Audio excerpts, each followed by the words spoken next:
Bonjour et bienvenue dans le talk show Tartine et Chocolat, le tout premier podcast de la marque, à retrouver également en IGTV sur notre compte Instagram ainsi que sur YouTube. Un talk show bienveillant dédié à la parentalité. Un talk show qui vous accompagnera dans chaque étape de votre vie de parent ou futur parent.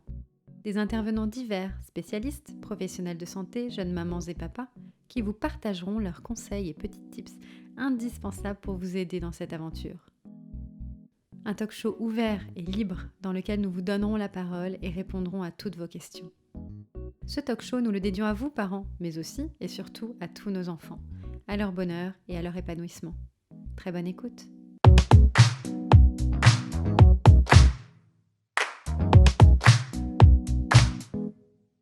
Aujourd'hui, pour ce 3e épisode du talk show Tartine et Chocolat, nous avons décidé de mettre à l'honneur les papas. Nous avons donc la joie d'accueillir dans notre boutique du 266 boulevard Saint-Germain 2 papas ainsi qu'une jeune maman. Un épisode drôle, touchant et émouvant dans lequel Jules, Alexandre et Eleonora vous partageront expériences et conseils. Ils vous parleront du rôle du papa au sein de la famille et de l'importance de ce lien si fort entre l'enfant et son parent. La grossesse, l'accouchement, le retour à la maison avec la charge mentale de la maman, mais aussi l'allongement du congé paternité pour lequel Alexandre s'est battu. 45 minutes pour vous, futurs papa poule, mais aussi pour toutes les super mamans qui nous écoutent.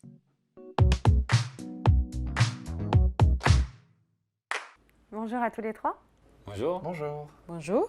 Merci d'être là pour nous partager votre expérience et vos conseils sur le rôle de papa dans la parentalité. Donc Jules, toi tu es influenceur, mannequin et le jeune papa de Paola, 8 mois. C'est ça. Et dont tu t'occupes avec ta conjointe Agatha à temps plein. Ouais. Donc toi Alexandre, tu es auteur, influenceur et papa de Ambre, 2 ans et demi. Tu as écrit un livre, Je ne m'attendais pas à ça, aux éditions Larousse, dans lequel tu nous livres un témoignage drôle, touchant et sincère sur ta relation de papa avec Ambre. Donc tu t'es battue pour l'allongement du congé paternité et tu t'engages chaque jour sur ton blog Papa Plume pour l'égalité homme-femme au sein d'une famille. Eleonora, toi tu es auteure, conférencière, coach en maternité et jeune maman d'un petit Alphonse Léoné, 11 mois. Oui.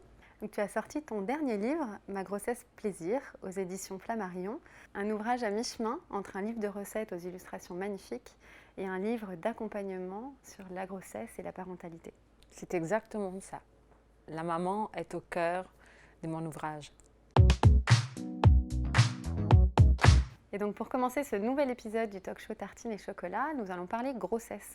Jules, Alexandre, est-ce que vous pouvez nous raconter à quel moment vous aviez pris conscience que vous alliez tous les deux devenir papa ? La première fois qu'on nous le dit, on essaie de s'imaginer, mais on ne réalise pas totalement. Après, il y a l'échographie, on commence à réaliser peut-être qu'on va être papa. Mais je trouve que concrètement, c'est plus tard. Parce qu'on se dit oui, on va être papa, mais c'est pas, on ne réalise pas vraiment 100%.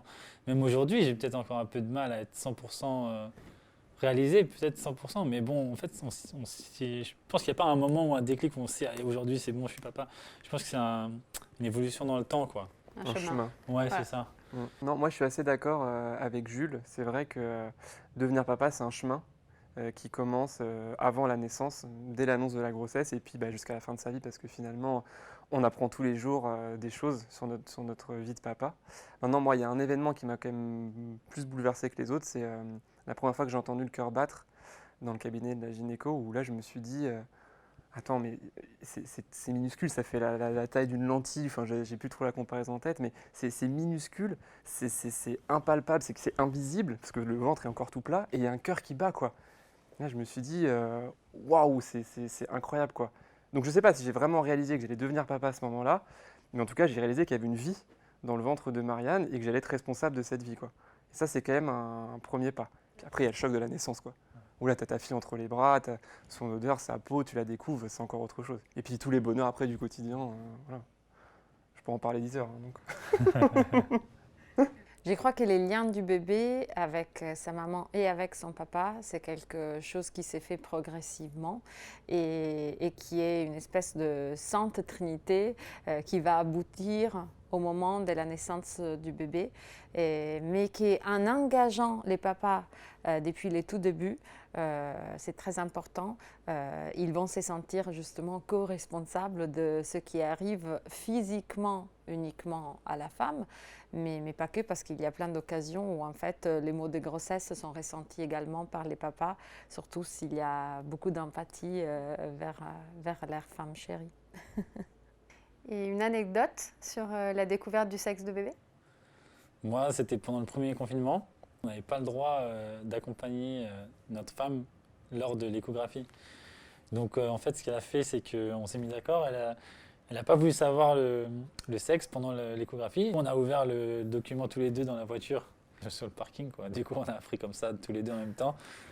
Bah, c'est drôle parce que moi, alors pour Ambre, ça s'est fait de manière plus classique parce que c'était hors Covid. Donc c'était à Barcelone où finalement je l'ai appris en me disant es una niña, donc je l'ai appris en espagnol. Pour notre petit garçon qui arrive en août, on a fait quelque chose de différent parce que déjà on hésitait à connaître le sexe ou pas. Finalement, on s'est décidé à le connaître, mais on a hésité.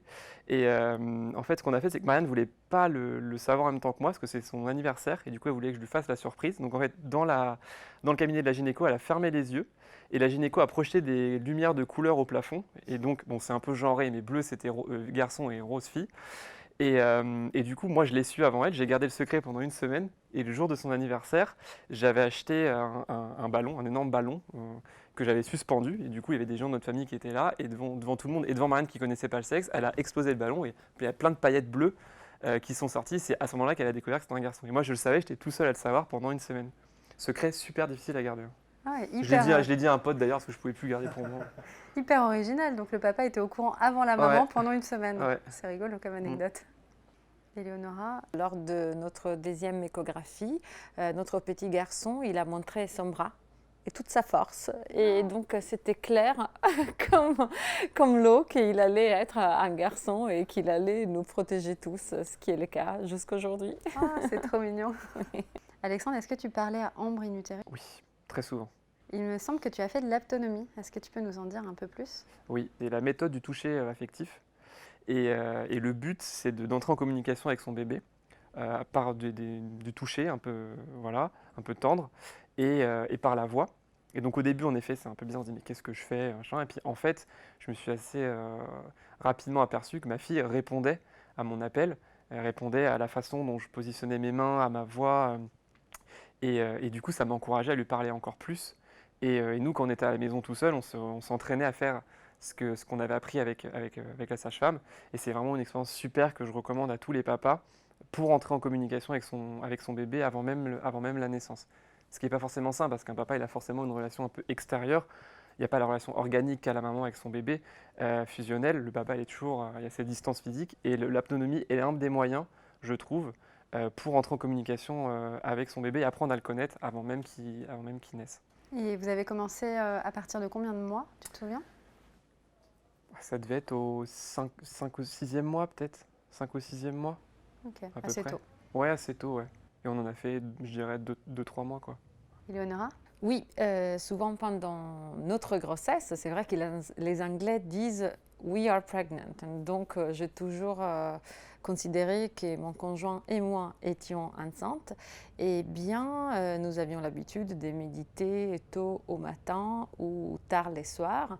Et ainsi faisant, il me mettait la main sur les ventres, l'oreille sur les ventres. Et il a toujours communiqué environ à partir du 5e mois. Lorsque c'était une vraie petite personne en miniature. Et effectivement, il y a toujours eu des réponses. C'était comme un chant, comme une symphonie. Et oui, c'était notre petite danse avec bébé avant qu'il ne vienne au monde. Jules, Alexandre, est-ce que vous avez connu des angoisses de papa au tout début, au démarrage, pendant la grossesse? Quand on se dit qu'on va devenir papa, peut-être qu'on angoisse à l'idée de se dire je ne vais plus avoir de temps pour moi ou pour faire du sport ou pour aller voir des amis. C'est plus des craintes que des angoisses. Moi, je dirais qu'il y a deux types d'angoisse. Il y a celle, enfin d'angoisse, de peur. Il y a celle dont Jules parle, c'est-à-dire notre vie à nous. Qu'est-ce que je vais devoir abandonner en fait, parce que mon temps sera plus le même et puis je vais devoir quand même m'occuper un autre humain que moi. Il y a les nuits. Moi, j'ai quand même eu ça aussi, de me dire, je vais plus dormir. Je suis pas un énorme dormeur, mais malgré tout, être réveillé 3 fois par nuit, ou 4 ou 5, ou pas dormir du tout, c'est quand même, ça peut faire peur. Et puis, il y a l'angoisse pendant la grossesse, qui est que la grossesse n'aille pas à son terme. Nous, on avait eu 2 fausses couches avant Ambre. Et donc, il y a toujours cette terreur. Je me rappelle une fois où Ambre ne bougeait plus dans le ventre depuis un certain temps. Et Marianne qui me dit, c'est bizarre, elle bouge pas, j'arrive pas à la faire bouger. Qu'est-ce qui se passe? Et là, l'angoisse qui monte monstrueuse parce qu'elle était déjà à 6 ou 7 mois, donc on est complètement projeté. On a déjà la chambre en tête, on a le prénom. Enfin, Ambre était là, elle était parmi nous, elle existait. Et se dire qu'elle peut disparaître d'un instant à l'autre, surtout qu'on ne voit pas, elle est dans le ventre. Donc on ne sait pas ce qui se passe, quoi. Ça tord vraiment les boyaux jusqu'au moment où elle rebouge, et grâce à l'autonomie d'ailleurs, en faisant bouger le ventre un petit peu de manière spéciale, elle a répondu à mon appel, donc j'étais super fier. Mais devenir papa, ça peut faire peur, c'est normal. C'est ce que j'ai dit dans mon bouquin, c'est une question d'organisation, c'est une question de... il faut réorganiser un peu sa vie, mais tout en essayant de s'accorder un peu de temps pour soi aussi, pour mieux prendre soin de l'autre, justement. Éléonora? Je trouve qu'en fait, la montée d'angoisse est tout à fait naturelle, est tout à fait organique. Elle permet aussi de passer à une identité qui évolue et à l'être parent, justement. Donc, les mois qui nous séparent de notre connaissance avec le bébé nous permettent ainsi de nous préparer. Pourquoi donc une gestation dure 9 mois? C'est pour nous donner le temps de prendre conscience de ce qui nous attend. Et c'est tout un nettoyage spirituel qui s'est fait très souvent et qui doit être accueilli parce que c'est la vie qui fait bien les choses. Et il faut aussi se dire que tout est cyclique. Donc, notre identité ne sera pas minée à toujours, c'est-à-dire les apéros reviendront, le temps pour notre sport reviendra, alors que les premiers mois de vie de notre bébé ne durent pas si longtemps que ça. Il faut vraiment en profiter à fond et se dire qu'on passera, hélas, à autre chose plus rapidement qu'on ne le croit. Et est-ce que vous avez connu des petites ou des grandes fiertés pendant la grossesse de votre conjointe sur votre rôle de papa? Des fiertés petites, parce qu'on a l'impression de faire moins, mais juste de l'accompagner, de se faire sentir bien, voilà, de l'aider dès qu'elle a besoin de quelque chose, on lui apporte, voilà, de la soutenir quand elle se sent pas bien. Moi, j'en ai déjà parlé, mais oui, un jour où Ambre ne bougeait plus dans le ventre, grâce à ce que j'avais appris en autonomie, j'ai réussi à la faire rebouger alors que ça faisait quand même plusieurs heures qu'elle ne bougeait pas. Et ça a été un énorme soulagement pour nous et j'étais fier de mettre en pratique ce que j'avais appris avec la sage-femme. Donc ça, c'était une grosse fierté. Puis après, la vie d'un papa, elle est peuplée de fierté. Avant la naissance, après la naissance, il faut être fier parce on garde son identité et en même temps, on devient quand même quelqu'un d'un peu différent avec des responsabilités qui sont énormes. Et c'est pas facile tous les jours, et il faut se dire qu'on fait de son mieux et apprendre à être fier de donner le bain à sa fille, apprendre à être fier, à se faire broyer la main pendant l'accouchement, être fier de sa femme. Non, mais c'est des existences qui sont pas faciles, et en même temps, c'est quand même merveilleux, quoi. Comment avez-vous choisi le prénom de vos filles, de ton fils? Et quel nom de famille avez-vous décidé de lui donner? On cherchait un nom qui soit brésilien parce que elle est brésilienne, ma femme, 100%, donc on voulait un prénom un peu mix. Puis on voulait aussi un nom de préférence qui se finisse en A, on aimait bien, ça sonne bien. Et voilà, elle m'a proposé vraiment des milliers de prénoms. Et en fait, quand elle a dit Paola, je dis oui. Elle adorait aussi, donc on a dit ok, c'est bon, c'est Paola. Et ensuite, pour le nom de famille, on a pris mon nom, je sais pas, on s'est dit de toute façon, on va se marier, on va être ensemble, donc on aura le même nom tous, donc on a donné mon nom de famille. Alors nous, c'est drôle parce que c'était chez nos amis à Barcelone, là où on a eu l'épisode de l'écoute. Et en fait, mon pote avait un dictionnaire des prénoms de tous les héros qu'il y avait dans la littérature française. Et moi, j'adore la littérature française. Et on est tombé sur Ambre. Et là, ça a fait un déclic. Ambre a rejoint notre shortlist qu'on avait, avec Romy, Emma et Rose, je crois qu'il y avait. Et finalement, moi, je suis resté sur Ambre. J'ai dit non, mais j'ai envie que ce soit Ambre. Et comme Marianne l'aimait beaucoup, on est parti sur ce prénom, quoi. Et le nom de famille, du coup? Et le nom de famille, elle a pris nos 2 noms. Le nom de Marianne et le mien. En ce qui concerne les noms, je pars du principe qu'un petit individu qui vient au monde, il vient au monde grâce à 2 individus. Et du coup, ça m'a paru une évidence, ça nous a paru une évidence d'appeler notre fils avec nos 2 noms de famille. qui s'enchaînent l'un après l'autre. Et en ce qui concerne son prénom, eh bien, nous avions tous les deux des histoires chargées, des familles avec des noms qui s'est répétés voilà, de génération en génération. Et nous avons voulu casser avec ça. Et du coup, en se promenant dans les rues de Paris, à un moment, nous nous sommes arrêtés sur une plaque rue de Bellechasse où il y a l'indication d'un certain salon qui était fréquenté par Marcel Proust et Alphonse Daudet. Et du coup, les prénoms Alphonse est resté. Nous avons décidé également de lui donner un prénom italien, donc Leone, tout simplement parce que, voilà, est-ce qu'il est franco-italien? Est-ce qu'il est italo-français? On va voir par la suite, mais de toute manière, nous aimerions bien qu'il se sente chez lui dans les deux pays. Jules, il me semble qu'avec Agatha, vous faites pas mal de sport. Comment est-ce que vous avez fait pendant la grossesse d'Agatha, du coup? On fait beaucoup de sport. Pendant la grossesse, on marchait 2 heures, 2 heures et demie par jour. On faisait du vélo, parce qu'on allait faire les courses en vélo. Mais après, il y a juste des sports qu'il ne faut pas faire, c'est trop sauter ou courir trop vite. Non, ça, c'est pas bon. Mais tout ce qui est marche, vélo, tout ça, c'est super bon. Éléonora, est-ce que tu veux nous parler un peu activité physique, sexualité, sport? Alors, tout ce qui rime avec un certain rythme, une certaine danse, fait du bien au bébé. En fait, il faut imaginer qu'il flotte dans l'eau et que voilà, plus ça bouge pour lui, mieux c'est. Donc, tout ce qui sont des activités justement douces comme les yogas, à jogging si on était déjà habitué avant la grossesse, un peu de vélo si on était déjà habitué avant la grossesse, bien évidemment. Ce qui est surtout conseillé, c'est d'écouter son corps. Notre corps saura nous dire lorsque nous nous sentirons mal à l'aise vis-à-vis de n'importe quelle activité physique. La même chose s'applique à la sexualité. Il y a des femmes qui ont une libido presque inexistante pendant la grossesse et ça va très bien parce que voilà, ça arrive. Et il y a des femmes qui en revanche ont une libido accrue. Et il faut qu'elles écoutent aussi leur ressenti. Et voilà, donc s'il n'y a pas de contre-indication médicale, on peut carrément conduire notre vie comme auparavant. Fausse couche et difficulté, la grossesse peut être une épreuve. Alexandre, est-ce que tu peux nous partager ton ressenti de papa, fausse couche de Marianne, et nous dire si tu n'as pas des conseils à donner aux papas qui nous écoutent et qui pourraient vivre les mêmes choses? Alors en effet, on a dû affronter 2 fausses couches avant que Ambre ne s'implante dans le ventre de Marianne. À chaque fois, c'était super difficile, pour Marianne bien sûr, parce que elle avait senti la vie commencer à germer en elle. Et pour moi aussi, parce que mine de rien, j'avais commencé aussi à me projeter.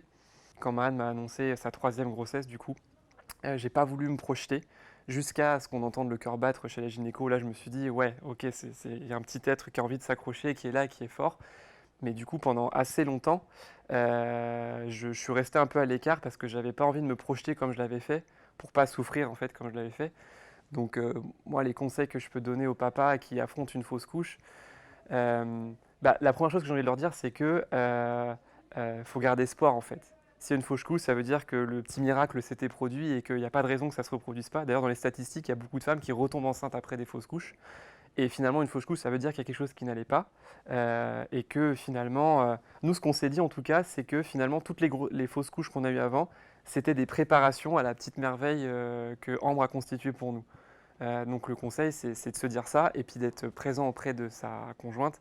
Parce que pour elle, c'est super dur de sentir qu'on a quelque chose qui était en train de vivre en soi et qui a arrêté de vivre, quoi. Vous savez qu'on appelle un bébé né d'une fausse, enfin, un bébé qui est né après des fausses couches, c'est un bébé qu'on appelle arc-en-ciel. Moi, j'ai écrit un article là-dessus où je dis que finalement, c'est un fruit de pluie et de lumière, quoi. C'est qu'il y a eu la pluie, il y a eu les larmes et puis maintenant il y a la lumière et donc ça fait un bébé arc-en-ciel. Je trouve que c'est assez joli et ça permet de prendre les choses avec un peu de poésie et de philosophie, quoi. L'accouchement, le séjour à la maternité et le rôle du papa. Jules, Alexandre, est-ce que vous voulez nous raconter comment vous avez épaulé vos conjointes au moment du top départ à la maternité, au moment de l'accouchement? J'avais des contractions, mais ça allait. Et À un moment, vers minuit, on se couche 5 minutes et au bout de 5 minutes, elle me dit non, vraiment, je peux pas, je pense que je vais accoucher. Nous, on habite dans le 15e et Agathe a accouché à Suresnes. Donc c'est quand même 25 minutes de route, on roule doucement parce que qu'à chaque fois qu'elle avait une contraction, ça lui faisait tellement mal que chaque vibration de la voiture accentuait, donc c'était horrible, donc il fallait que je m'arrête. Donc heureusement, il n'y avait personne sur la route, enfin il y avait moins de monde. Mais du coup, des fois, je m'arrête en plein milieu de la route et je ne pouvais pas bouger, quoi. Et donc on a mis longtemps à y aller. Ils nous disent vers 2h du matin, bah non, elle n'est pas prête. J'ai commencé, elle est en train de souffrir à mort et tout, c'est pas encore. Donc non, finalement, du coup, on rentre à la maison à 2h du matin. Et là, à 5h, elle me réveille en me disant ah, je crois que j'ai perdu les os. Et du coup, ben, on y va, toujours en s'arrêtant toutes les 3 minutes parce qu'elle avait trop mal. Et on arrive à la maternité à 5h, vers 11h30 du matin. Et là, on nous dit bon, ben, le col il s'ouvre trop lentement et le cœur du bébé commence à battre vite. Une césarienne. Donc, il nous dit bon, bah là, on va accoucher en 5 minutes. En fait, tu vois, en fait, on nous dit d'un coup 15-20 heures, et 5 minutes après, on revient, on nous dit dans 5 minutes, c'est bon. Du coup, tu n'as même pas le temps de te préparer, dire ça y est, là, mon bébé, il arrive, quoi. Donc, c'est un peu brusque, mais bon, moi, j'attends, je me mets en tenue, puisqu'il faut une tenue chirurgicale, quoi, pour ne pas mettre de bactéries. T'es rentré dans la salle de naissance pendant la césarienne? Ouais, moi, j'y suis allé, moi, je parlais à Agathe, et du coup, je lui parlais, et à un moment donné, on a entendu notre fille au bout de 5 minutes, hein, même pas, c'était rapide. La maman, elle reste encore parce qu'ils doivent refermer le ventre et tout, donc moi, je suis allé m'occuper de tous les premiers soins avec l'infirmière de Paola. Et puis après, 45 minutes, peau à peau avec Paola. Comme ça, elle venait juste de sortir du ventre. Alors c'était magnifique, quoi. Et toi, Alexandre, est-ce que tu peux nous raconter le départ à la maternité et comment tu as épaulé ta conjointe, comment tu as épaulé Marianne dans ces premiers moments? Moi, ma grosse crainte, c'était le trajet pour y aller. D'une part parce que j'ai mon permis, mais je conduis pas parce que j'ai pas conduit depuis 10 ans et du coup, j'ai un peu honte, mais bon, c'est comme ça, il faudrait que je reprenne des cours. Et qu'on était, nous c'est vraiment bête, hein, mais on a notre appartement qui a 1 minute à pied de la maternité, sauf qu'il était en travaux, que les travaux n'étaient pas finis alors qu'ils auraient dû être finis, et qu'on logeait dans un appart de mes parents à l'autre bout de l'Île-de-France. Et du coup, je m'étais dit, pour peu qu'elle perde les os à 6h du mat, on va mettre 8 heures pour y aller avec les bouchons, quoi. Bon, elle a perdu les os à 4h du matin. Du coup, l'annonce très simple, elle allume la lumière. Chaton, je crois que j'ai perdu les os. Ah, d'accord. Donc là, le cœur qui explose. Et elle était super sereine. Voilà, elle était bien. Bon, elle avait mal, mais elle encaissait bien la douleur. Donc moi, j'appelle mon père, disant, qui gardait son téléphone depuis quelques jours auprès de sur sa table de chevet. Papa, tu peux venir nous emmener à la maternité? Donc là, papa, il débarque 10 minutes plus tard.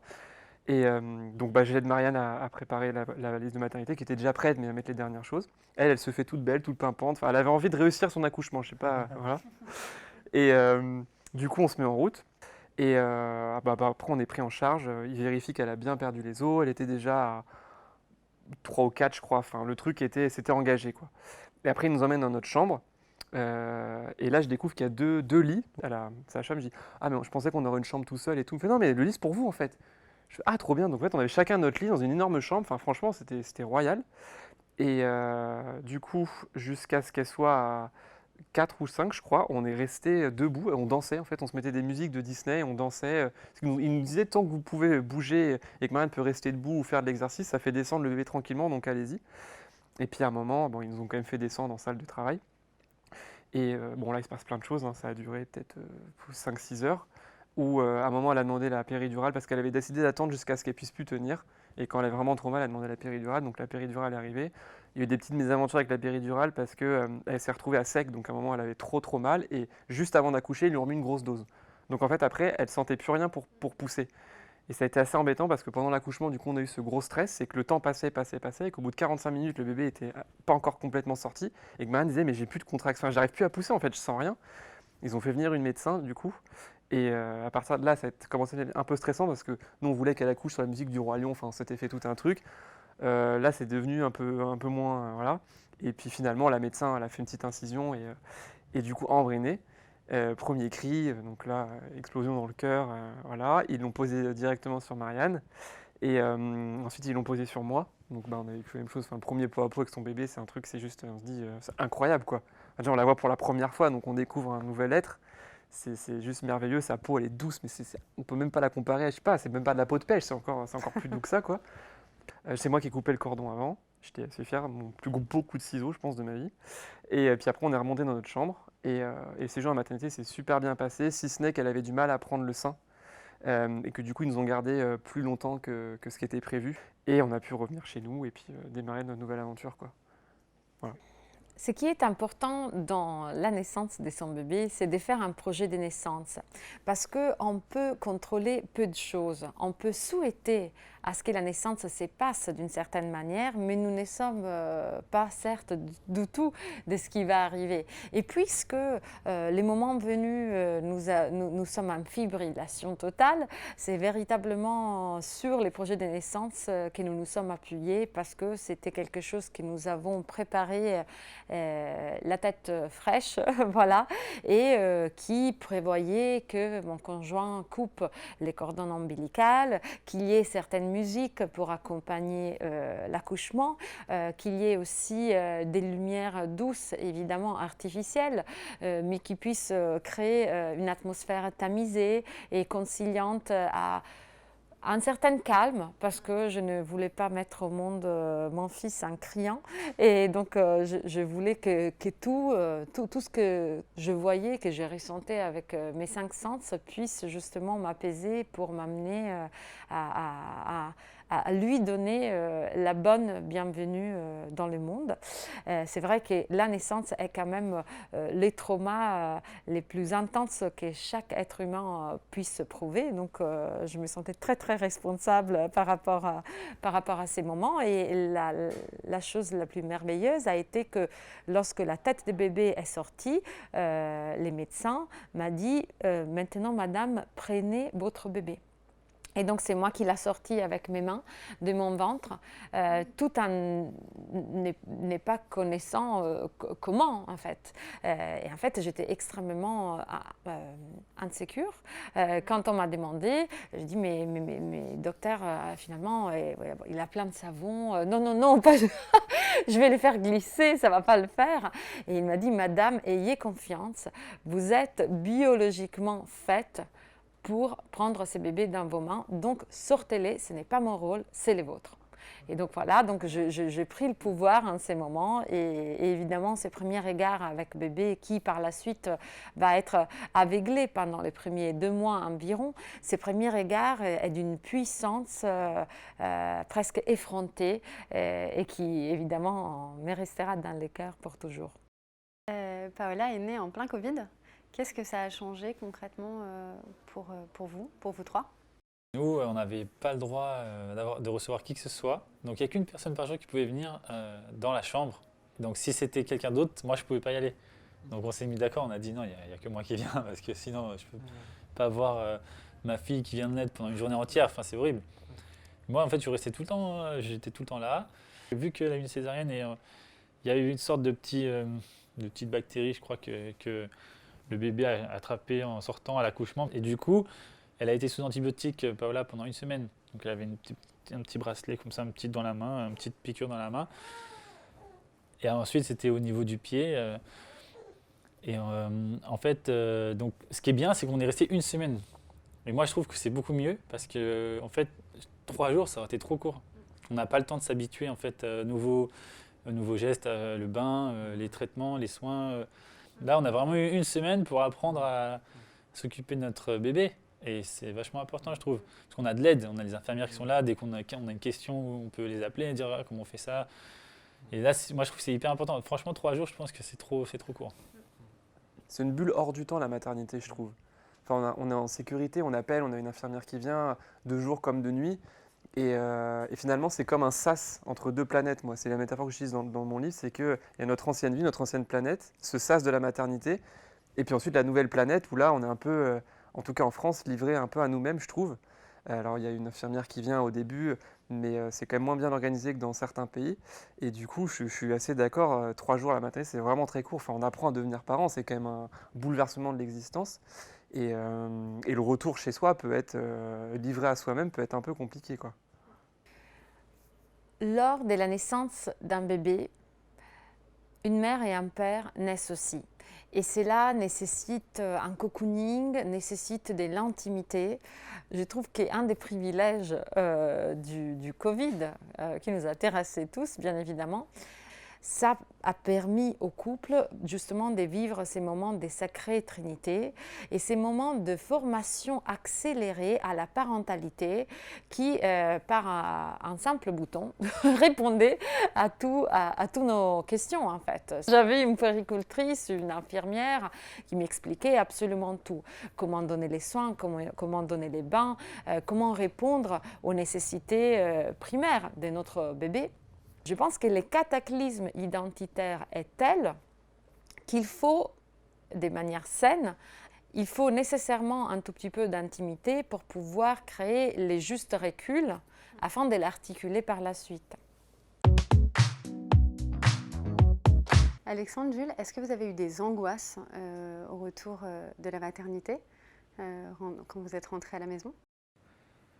Moi, c'était pas une angoisse, mais c'était plutôt une pensée drôle, c'était de dire, je tenais le petit landau comme ça avec Paola et dire voilà, maintenant, ouais, c'est bon, ouais, maintenant on est trois, quoi. C'est marrant parce qu'on rentre, on a l'impression que c'est une nouvelle vie, on a l'impression que c'est très bizarre comme sensation, en fait.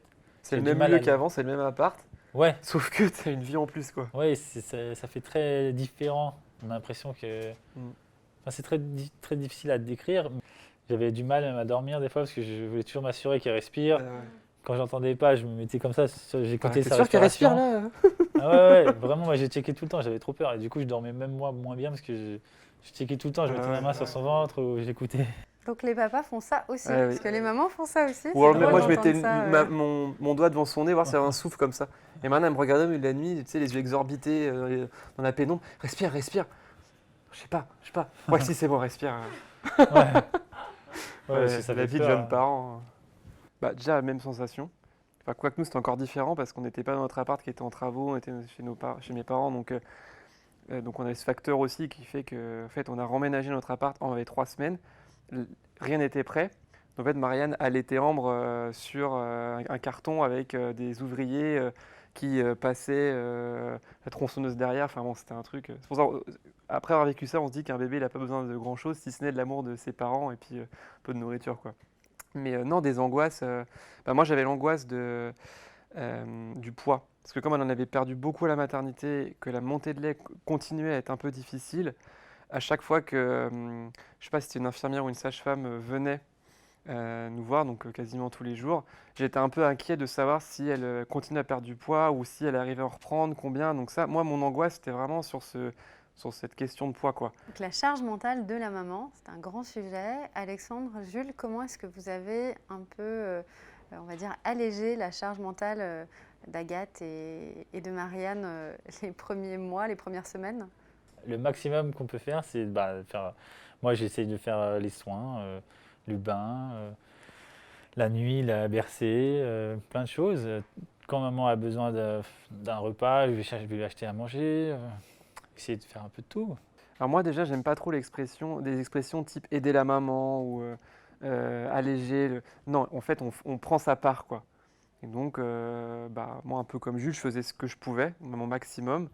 Donc, en effet, donner le bain, aider à l'allaitement, après toutes les tâches ménagères. C'est déjà moi qui m'en occupais, mais je continuais du coup à faire à manger, bien sûr, nettoyer, enfin vraiment tout ce que je pouvais faire. Après, j'ai dû reprendre le boulot assez rapidement, au bout d'à peu près 2 semaines. Puis j'ai repris ensuite le boulot pendant 2 semaines, et ensuite je suis retourné en congé paternité. Mais du coup, c'est vrai que j'ai pas été sur une longue période de temps aux côtés de Marianne. C'est aussi pour ça que je me suis engagé. Et voilà, moi, le message que je donne au papa, c'est mais investissez-vous, mettez les mains dans les couches, participez aux tâches ménagères. C'est pas à la maman qui, en plus, sort d'un accouchement, qui est fatiguée, qui a fourni un effort physique monstrueux, qui doit se reposer au maximum, de tout faire. Donc, on s'investit, quoi. Voilà. Eleonora, tu en penses quoi? Donc je reviens à la communication. Comment puis-je t'aimer davantage en ces moments où tu en as tellement besoin? J'ai envie de t'aimer bien. Show me the way. Montre-moi la voie pour mieux le faire. Et donc, il faut toujours se mettre un rappel de demander une fois par jour à sa femme, à sa conjointe, comment peut-on l'aider davantage et qu'on puisse évidemment nommer cette aide. Parce qu'évidemment, vous ne pouvez pas l'imaginer et nous, de temps à autre, espérons que vous puissiez l'imaginer naturellement. L'important, c'est de se parler. Jules, Alexandre, est-ce que vous prenez un peu des temps de couple? Bon, alors Paola est plus petite que Ambre, mais est-ce qu'il vous arrive de conserver des temps à deux, sans vos enfants, sans vos filles? Nous, j'avoue que c'est compliqué parce qu'on n'a jamais eu l'occasion. Elle est encore un peu jeune, donc on n'avait pas l'occasion de la faire garder. Le meilleur temps à deux qu'on a eu récemment, c'est pour venir à ce petit podcast. Bah oui, parce que Ambre est gardée, du coup on s'est fait un petit déjeuner dans un restaurant à côté à Saint-Germain là, et on s'est regardé pendant le restaurant, enfin pendant le déjeuner, on s'est dit mais on est trop bien quoi. Et donc non, on n'en fait pas beaucoup. On essaie de s'en organiser quand même. Tous les ans, par exemple, on essaye pour l'anniversaire ou Noël de s'offrir, je sais pas, un petit staycation ou enfin se faire une petite virée en amoureux, mais c'est limité à allez, deux, trois fois par an où on se fait un truc un petit peu exceptionnel.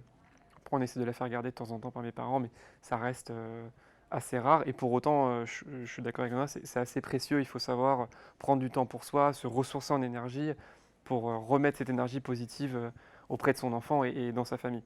Mais c'est pas forcément simple à faire. Puis en plus, on est vraiment bien avec notre fille aussi, donc on n'en éprouve pas un besoin terrible non plus, mais ça fait du bien de temps en temps. Éléonora, tu veux nous partager quelque chose? C'est très important de garder les différentes dimensions de soi pour justement ne pas les regretter à un moment donné. Et on est toujours à un millimètre près de regretter quoi que ce soit, parce que nous sommes des êtres sensibles, voilà. Je parle des mamans en particulier, mais j'imagine pour les papas aussi.